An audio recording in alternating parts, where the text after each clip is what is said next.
Milí priatelia, priateľky, milí sympatizanti Edumy, už iste viete počas tohto roka, že vnímavosť je jedna z najkľúčovejších hodnôt, ktoré sa snažíme v Edume rozvíjať.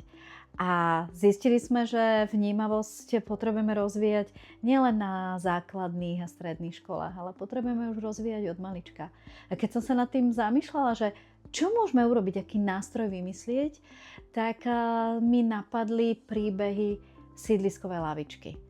Séria rozprávok, ktoré pomôžu deťom porozumieť, čo je v ich silách, aká je ich hodnota, čo všetko oni môžu urobiť už v tom útlom veku pre niekoho, kto musí prekonávať nejaké ťažké životné situácie alebo prekážky práve kvôli tomu, že sa narodil trošku iný.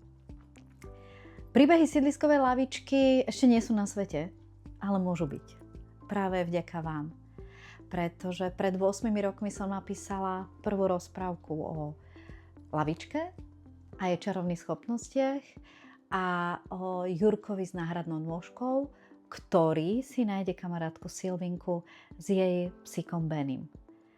A práve na túto rozprávku by som chcela nadviazať a budúci rok dopísať celú sériu príbehov, ktoré mám aktuálne tu na zatiaľ. Ale ak chceme, aby ste ich držali v rukách alebo mohli čítať svojim deťom všetky, tak potrebujeme na to peniaze. Žiaľ, je to tak, ale okrem chuti, odvahy, inšpirácie potrebujeme peniaze. Takže ponúkam vám taký obchod. Ponúkam vám príležitosť prispieť nám na príbehy sídliskovej lavičky. Na to, aby som ich mohla dopísať, aby sme ich mohli spracovať a ak bude dostatok peňazí, tak aby sme ich mohli vydať aj v knižnej podobe.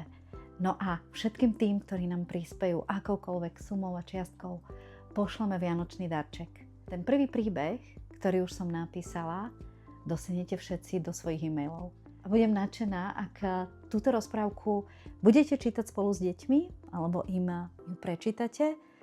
A ak si nájdete čas, aby nám deti nakreslili niečo k tej rozprávke, tak verím, že to môžu byť prvé ilustrácie do našej knihy Príbehy sídliskovej lavičky.